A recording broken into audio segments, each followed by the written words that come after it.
You know, part of the reason I do these videos, part of the reason that I cover the topics that I cover, is because I believe that through information, through informing you guys, through pointing out the insanity that's going on in our criminal justice system, we can prevent the trajectory that we're headed on, which is to another crime wave and us having to relearn the lessons that we had to learn after we implemented all these woke policies under a different name in the 1960s.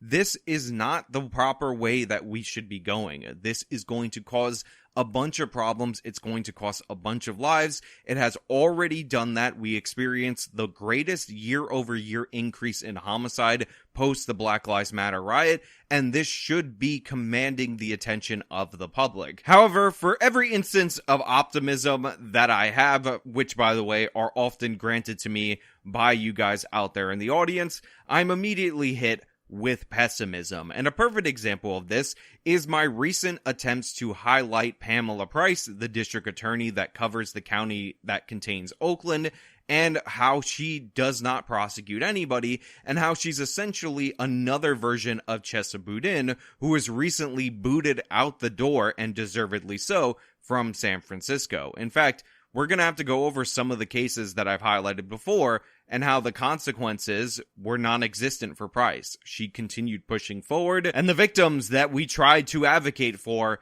are having to deal with light charges, if not drop charges. But before we get into that, this video is sponsored, so I'm going to toss it to the sponsor, then we'll bring it back over here, and we'll talk about it on the other side. Americans' motivation for fitness appears to have never been higher. 42% of Americans, according to a recent survey, report that they're looking for their summer beach bod, and a lot of them are moving towards the keto diet in order to do so. If you're one of these Americans, I have a great tip for you. Go over to ketowithjustice.com right now and get yourself this amazing keto powder. This will help assist in ketosis, prolonging it, so that way you can achieve your goals without all the rigid restrictions and requirements, and this will aid you in your path. And on top of that, if you go to ketowithjustice.com right now, you can get this amazing powder for 53% off. It also comes with the 60-day money-back guarantee, plus a few other free bonus extras at ketowithjustice.com. Pursue the beach bod, get yourself in shape, ketowithjustice.com. Out of this, Oakland's mayor calling for a comprehensive approach to justice. Just last month, police announced they arrested 9 juveniles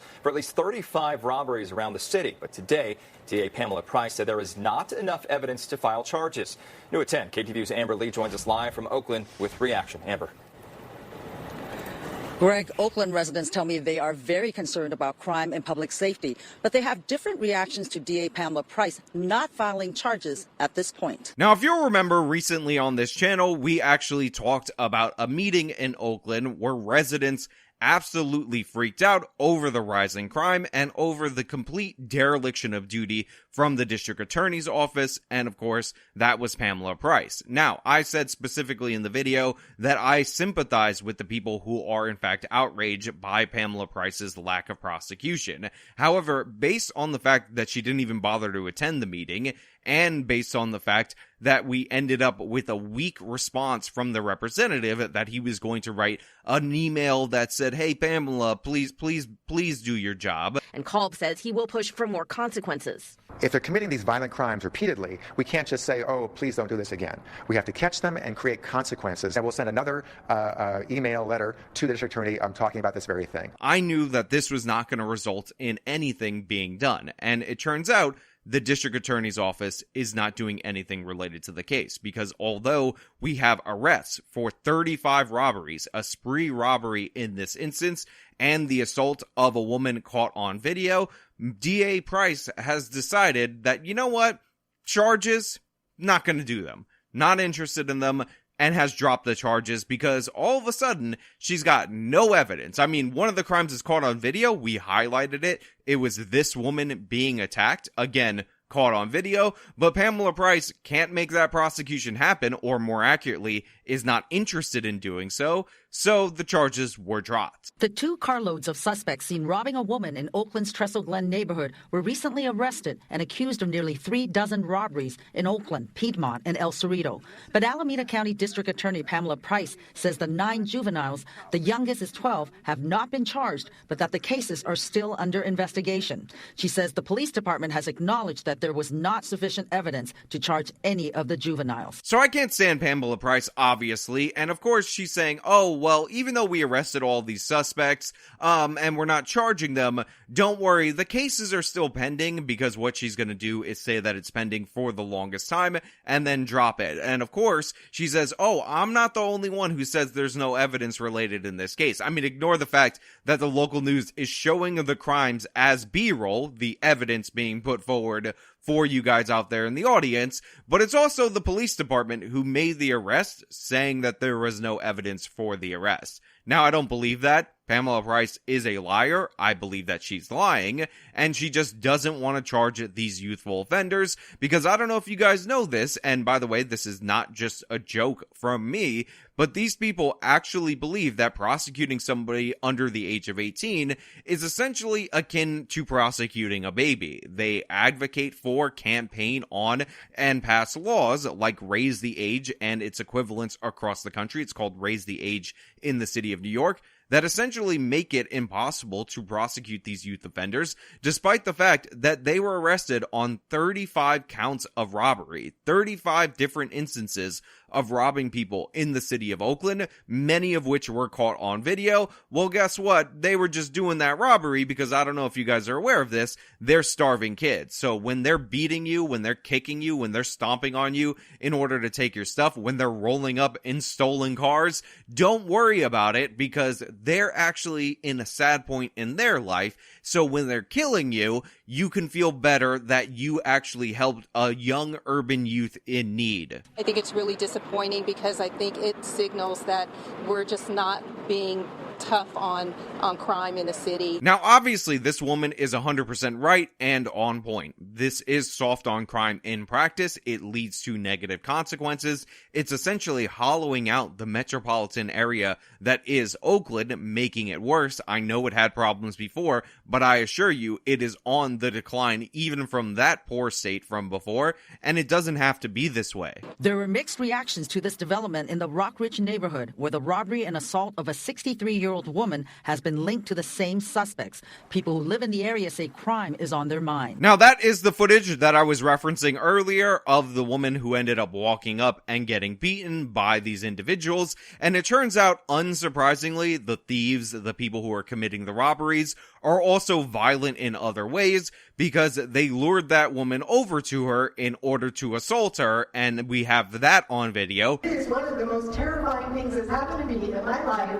Denise Lillian described being attacked last Monday by young people she thought at first needed help. On the corner of 45th and Shafter, down on the pavement, punching me, kicking me, dragging me through the street. But also, stunningly, Pamela Price just can't seem to find the evidence to charge these individuals. I mean, there's video of the crime, you and I can see it, we can watch the video, we can say, hey, those guys were in the video, we should charge them with their actions as seen on the video, but Pamela Price says, listen, you don't understand. The threshold for evidence is essentially, after they're caught on video committing the crime, they have to look directly into the camera with their ID and their social security number and a passport, and unfortunately a lot of these urban youth don't have passports, and say, I committed the exact crime 5 times in a row. And if they say it 4 times in a row, then Pamela Price can't charge them related to this, because there's just no evidence. What even is evidence? What even is standards? Pamela Price doesn't know, and more importantly,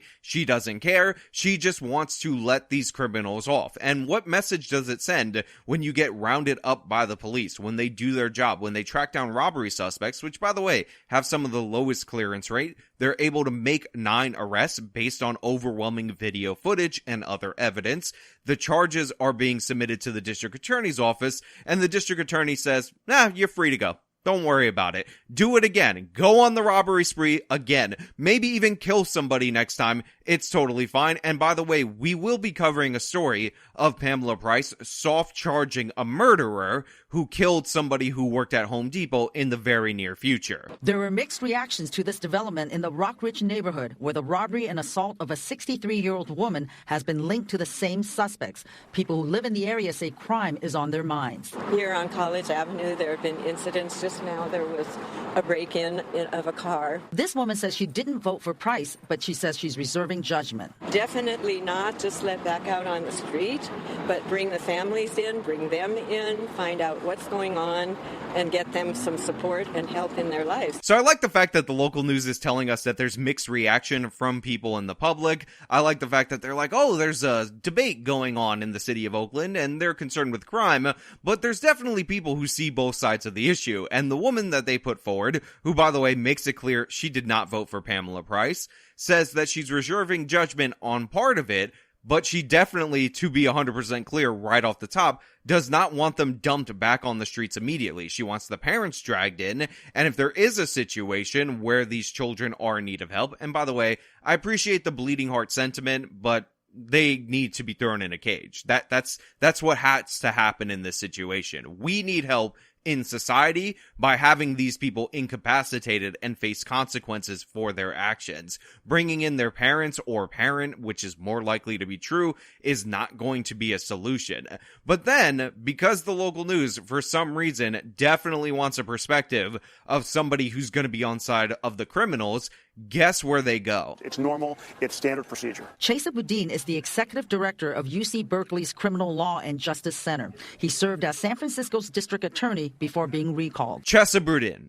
Of course, they brought in Chesa Boudin, San Francisco's disgraced, failed attorney who was too insanely progressive and pro-criminal for San Francisco, who of course was put into a senior position over at Berkeley University after being thrown out on his ass, and deservedly so, in a recall election to advocate for Pamela Price. We need to make sure that before criminal charges are filed, there's enough evidence, and that's the district attorney's job. If they review the case and they don't believe they have enough evidence, their ethical obligation is to tell the police to go back out and gather more evidence. If there was ever a red flag, if there was ever something that you should be on the lookout for, it's whether or not this guy is endorsing the actions of your district attorney. If this guy's on the side of your district attorney, I got a newsflash for you. Your district attorney is not on your side. They're on the side of the criminals. So he can give his stupid, ridiculous explanation, but remember, his idea, his theories on being a district attorney, which was in practice